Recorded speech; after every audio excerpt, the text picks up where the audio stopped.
రాష్ట్రానికి వెన్నెముక రైతు. రైతు లేనిదే రాజ్యం లేదు.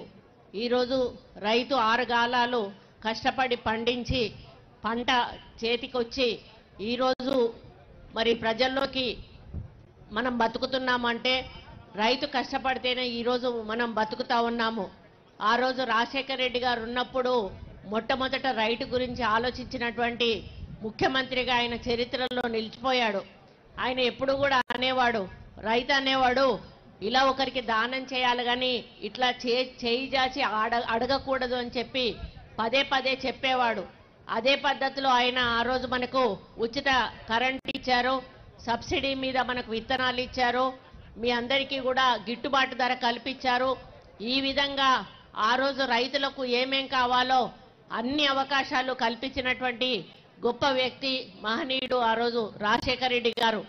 ఆ తర్వాత వచ్చినటువంటి బీఆర్ఎస్ ప్రభుత్వం రైతులను ఏమాత్రం పట్టించుకోకపోగా ధరణి పేరిట ఒక పోర్టల్ని తీసుకొచ్చి రైతుల నోట్లో మట్టి కొట్టి మరి దాంట్లో కొన్ని లొసుగులు పెట్టి ఆ లొసుగులను వాళ్ళ అవకాశంగా తీసుకొని ఆ భూములు ఏవైతే రైతులు ఉన్నాయో మరి వాళ్ళ మనుషుల పేరు మీద రిజిస్ట్రేషన్ అయ్యేటట్టుగా పాస్ పుస్తకాలు తయారు చేసుకొని ఈరోజు అసలు రైతు పక్కకెళ్ళి ఎవరో బయట వాళ్ళు వచ్చి అనుభవిస్తున్నటువంటి సంఘటనలు కోకొల్లలు.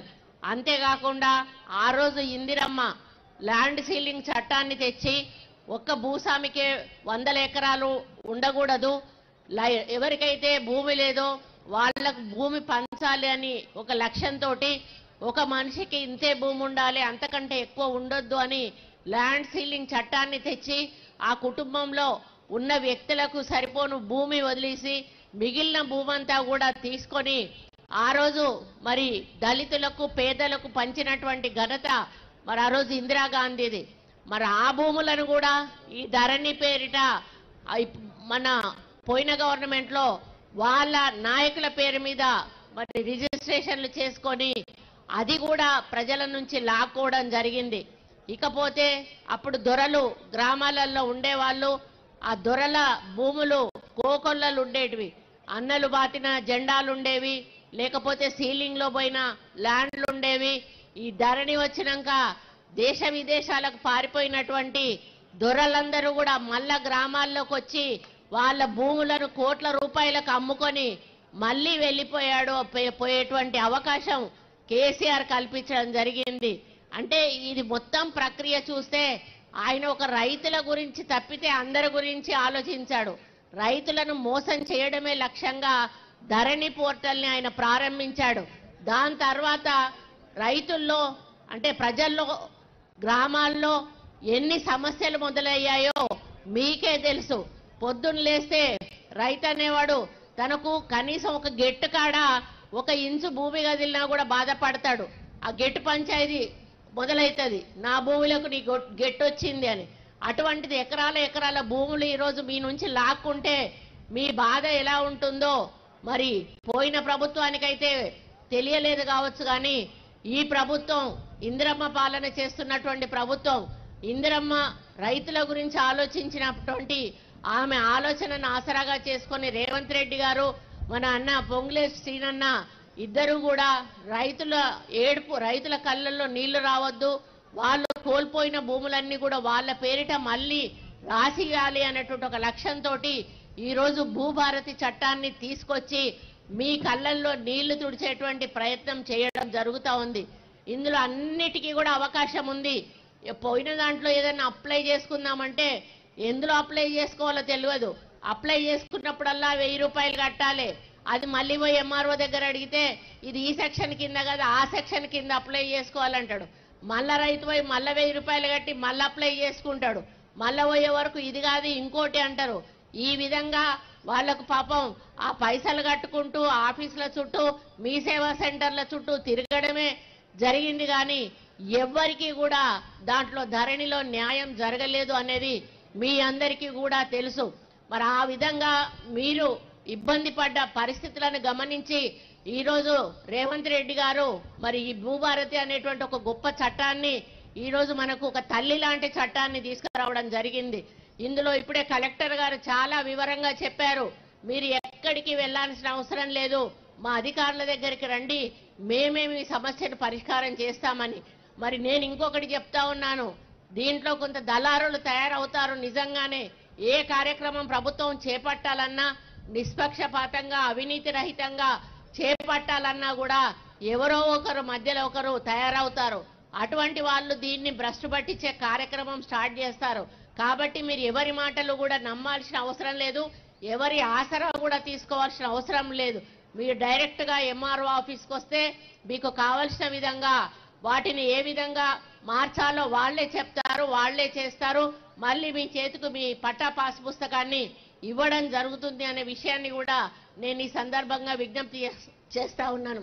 అదేవిధంగా మరి మీరు ఈ భూభారతి ద్వారా తప్పకుండా మీకున్న 100% సమస్యలు కూడా పరిష్కరించబడతాయి. ఇక నుంచి మీరు ఎవరి దగ్గరికి కూడా పోవలసిన అవసరం కూడా రాదు అని తెలియజేస్తా ఉన్నా. గత ప్రభుత్వంలో ఈ బాధతోటి ఎంతో మంది చనిపోయిన కుటుంబాలు కూడా ఉన్నాయి, ఆత్మహత్య చేసుకున్న వాళ్ళు ఉన్నారు, మానసిక క్షోభతోటి చనిపోయిన వాళ్ళు ఉన్నారు. కానీ ఆ ప్రభుత్వం ఏ రోజు కూడా రైతు చనిపోతే కనీసం వెళ్ళి పలకరించిన పాపాన పోలేదు. రైతు మరి పంటలు లక్షల ఎకరాల పంటలు మరి అకాల వర్షాలతో కొట్టుకుపోయినా కూడా ₹1 నష్టపరిహారం ఇచ్చిన పాపాన పోలేదు. కానీ ఈ రోజు మన ప్రభుత్వం రైతుకు బీమా చేస్తా ఉంది, పంటకు బీమా చేస్తా ఉంది, మరి నష్టపరిహారం కూడా ఈ రోజు ఇచ్చేటువంటి కార్యక్రమం చేస్తా ఉంది. ఈ విధంగా రైతును రాజును చేయాలనేటువంటి ఒక లక్ష్యంతో రేవంత్ రెడ్డి గారి నాయకత్వంలో మరి మనం ముందుకెళ్తున్న సందర్భంలో మరి అధికారుల పాత్ర చాలా పెద్దది. ఇది మేము చట్టాలనైతే చేయగలుగుతాం కానీ అమలు చేయాల్సింది స్థానిక అధికారులు.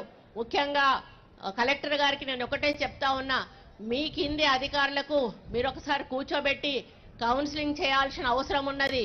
ఎవరిని కూడా వచ్చిన రైతును ఇబ్బంది పెట్టొద్దు, ఎవరి దగ్గర కూడా మరి ఎటువంటి రూపాయి ఆశించొద్దు.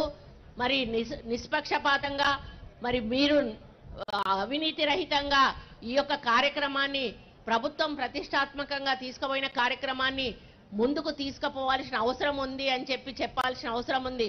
ఒకవేళ ఏ అధికారి అయినా కూడా చిన్న పొరపాటు చేసినా నిర్మోహమాటంగా ఆ అధికారుల మీద యాక్షన్ తీసుకోవాల్సిన అవసరం ఉందని కూడా వారికి నేను విజ్ఞప్తి చేస్తా ఉన్నాను.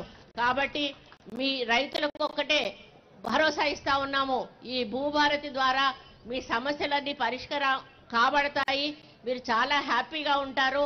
ఇక రాబోయే రోజుల్లో ఎటువంటి పంచాయతీలు కూడా ఉండవు, మీ భూమి మీకు దక్కుతుంది. కాబట్టి ఇటువంటి గొప్ప అవకాశం కల్పించిన మన ముఖ్యమంత్రి గారికి మనం సదా రుణపడి ఉండాలి, మన రెవెన్యూ శాఖ మంత్రి గారికి కూడా మనము రుణపడి ఉండాలి అని తెలియజేస్తూ మరి అన్న చేస్తున్న ఈ కార్యక్రమానికి మనందరం కూడా వెంట నడిచి మరి ఇది సక్సెస్ఫుల్ గా ముందుకెళ్లాలని కోరుకోవాలని మీ అందరికీ కూడా విజ్ఞప్తి చేస్తూ ఇక్కడ వచ్చిన రైతులందరికీ కూడా శుభాకాంక్షలు తెలియజేస్తా ఉన్నాను.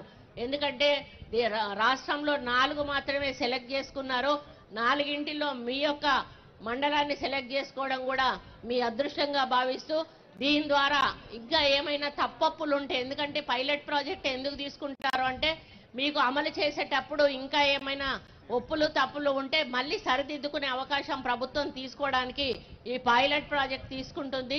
కాబట్టి ఈ పైలట్ ప్రాజెక్ట్ ద్వారా మీకు న్యాయం జరగాలి, రాష్ట్రంలో ఉన్న ప్రతి రైతుకు కూడా న్యాయం జరగాలి అని కోరుకుంటూ మరి ఇప్పుడు మనం ప్రభుత్వం కూడా పంటలకు కూడా బోనస్ ఇవ్వడము మరి అధికంగా మనం లబ్ధి పొందడం జరిగింది. అదేవిధంగా రైతు బంధుతో కూడా ఈరోజు ప్రభుత్వం మిమ్మల్ని ఆదుకోవడం జరిగింది.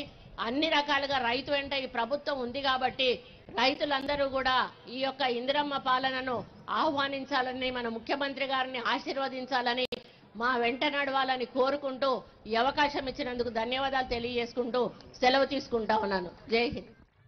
ధన్యవాదాలు మేడం. ప్రభుత్వ కార్యక్రమంతో పాటు అధికారులకు కూడా దిశానిర్దేశం చేసి మనందరికీ ఒక భరోసా కల్పించిన శ్రీమతి కొండా సురేఖ మేడం గారికి మనం అందరం ఒకసారి చప్పట్లతో వారిని అభినందిద్దాం. ఈ కార్యక్రమానికి